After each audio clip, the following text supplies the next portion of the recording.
Welcome to my channel and you are watching study with Shaban. तो आज हम लोग स्टार्ट करने वाले हैं थर्मोडायनेमिक्स का नेक्स्ट टॉपिक जो कि मतलब ज़्यादा इंपॉर्टेंट कि अगर हम लोग बात करते तो ये थ्योरेटिकल और कॉन्सेप्ट के रूप में बहुत ही इंपॉर्टेंट, जो कि बेसिकली ऑब्जेक्टिव में आपको यूजफुल हो सकता है। ओके, तो इसको देखते हैं हम लोग, लॉस ऑफ अवेलेबल एनर्जी। अब ये आप पता होना चाहिए, लास्ट लेक्चर में हम लोग बात किया था अवेलेबल और अनअवेलेबल एनर्जी। तो यानी कि अगर लॉस ऑफ अवेलेबल एनर्जी हो रहा, इट मीन सिंपल आपको यहाँ से क्या समझ में आना चाहिए? इट इज क्लियर कि अगर लॉस ऑफ अवेलेबल एनर्जी हो रहा है तो इट मीन्स अनअवेलेबल एनर्जी का क्या हो रहा होगा? इंक्रीज हो रही होगी, तभी तो लॉस ऑफ अवेलेबल एनर्जी हो रहा है। तो ये आपको क्लियर हो गया होगा कि loss of availability it means increase in available energy, यानी कि अवेलेबल एनर्जी इंक्रीज होगी तो अनअवेलेबल एनर्जी इंक्रीज होगी तो अवेलेबल एनर्जी लॉस होगा। ये क्लियर हो गया।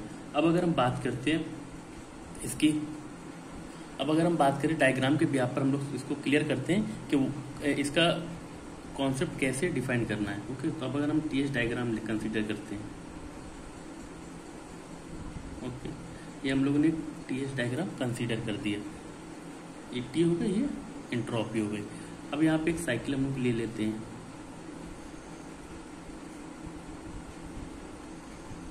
आई होप ये आपको क्लियर हो गया, साइकिल हो गई। अब अगर 1 से 2 पे हीट सप्लाइड की, ओके, 3 to 4 पे क्या है? हीट रिजेक्शन हो गया। इसका टेम्परेचर कितना? T0 कंसीडर कर लिया, इसका टेम्परेचर T1 कंसीडर कर लिया। आई होप आपको इसमें दिक्कत नहीं आनी चाहिए। ओके, ये क्या हो गया? हीट रिजेक्शन हो गई, हीट सप्लाइड हो गई। अब अगर हीट की कुछ क्वांटिटी ले लेती है, यानी कि 1000 हीट हम लोग सप्लाइड कर रहे हैं, ओके, सिस्टम पे, तो आपको ये पता होना चाहिए कि अगर हम लोग हीट सप्लाइड की बात करते हैं, यानी कि हीट फाइंड करना होगा हमको टीएस डायग्राम में, तो हम लोग कैसे फाइंड करते हैं? एरिया अंडर द कर्व, यानी कि टीएस डायग्राम में हीट सप्लाइड, अगर हीट फाइंड करनी तो area under the curve find करेंगे तो हमको हीट मिल जाएगी। ठीक है। अब अगर हम बात करते हैं 3 to 4 हीट रिजेक्शन हो गया। अगर अवेलेबल एनर्जी की बात करें तो ये कैसी एनर्जी हो गई? It is available energy. Okay, और ये बिलो द एटमॉस्फेरिक टेम्परेचर। कौन सा टेम्परेचर? Atmospheric temperature. T0 से जितने नीचे का पोर्शन होगा, ये वाला, ये that is unavailable energy. Okay, I hope इसमें तो आपको कोई प्रॉब्लम नहीं होगी। अब ये हो गया। अब Q1 क्या है? लो एनर्जी है। ठीक है, हीट सप्लाई करें किस पे? T2 पे। अगर हम यहाँ पे देखते हैं, इस पे T0 को टेम्परेचर मानते हैं, ठीक है, T2 एक टेम्परेचर कंसीडर करते हैं और हीट को सप्लाइड करते हैं। हीट सप्लाइड, अब हीट कैसे सप्लाइड करेंगे? सेम अमाउंट की, यानी 1000 हीट हम लोग यहाँ सप्लाई करी। तो अगर हीट सप्लाई करेंगे और एरिया कैसा? टीएस डायग्राम में। अब आपको पता होना चाहिए, हीट अगर सेम है तो एरिया भी हमारा इंक्रीज होगा। क्यों? क्योंकि टेम्परेचर डिक्रीज करने पे एरिया क्या इंक्रीज होता है? किस पे? टीएस डायग्राम पे। तो ये हमारा यहाँ तक आ गया। ओके, ये पोर्शन हो गया, इसको हमने कर लिया टी डैश। ओके, आपको समझ में आ रहा होगा। अब हम लोग अगर बात करते हैं, हम लोगों ने ये एरिया क्यों इंक्रीज किया? क्योंकि टी एंड एस डायग्राम में heat find via area under the curve,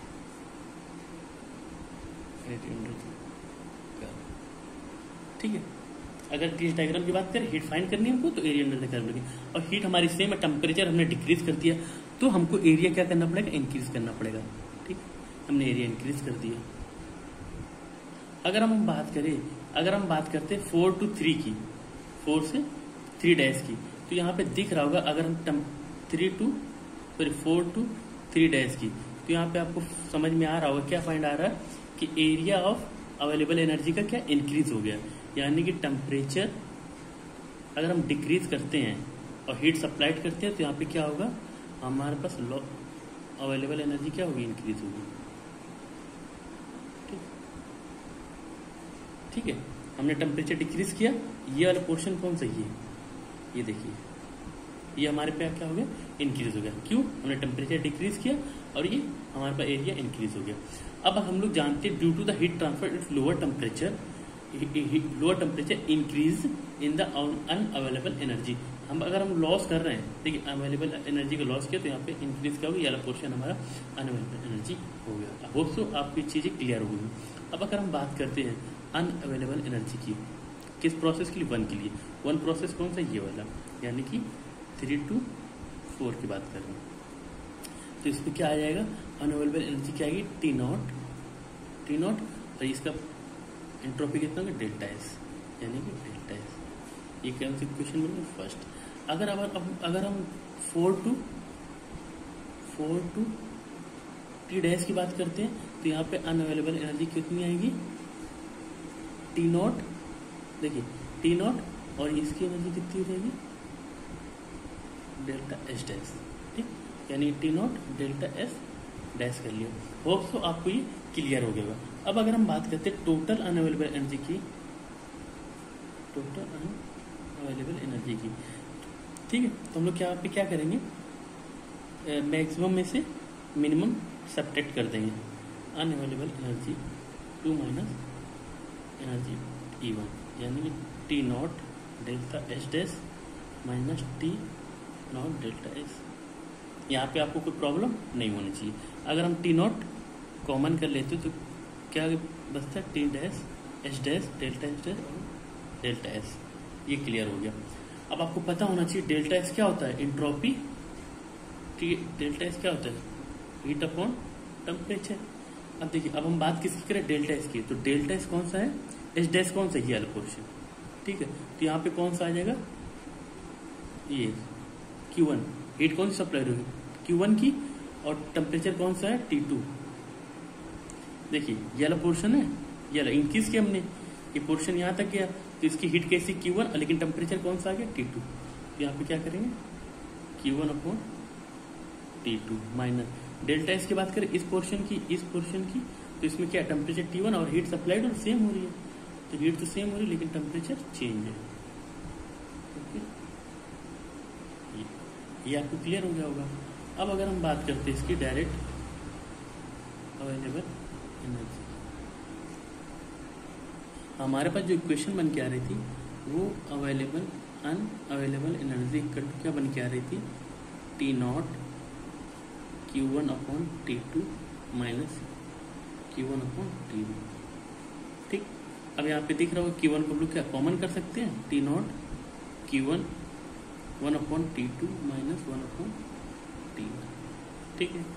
अगर अपन इसको कॉमन से T1 Q1 इसको क्या कर सकते हैं? T1 minus T2 upon T1 और T2, ये क्या हो गया?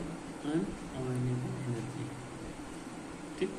ये हमारे इंपॉर्टेंट फॉर्मूला ड्राइव्ड हो गया अनअवेलेबल एनर्जी का, ठीक है।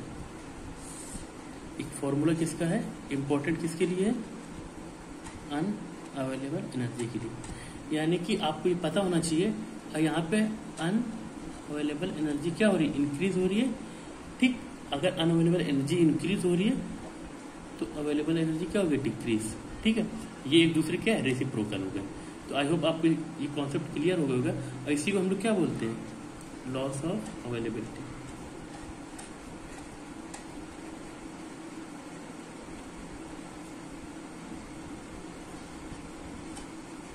यानी कि अवेलेबल एनर्जी का लॉस होगा तो इंक्रीज क्या होगी? अनअवेलेबल एनर्जी, ठीक। इस चीज क्लियर होगी।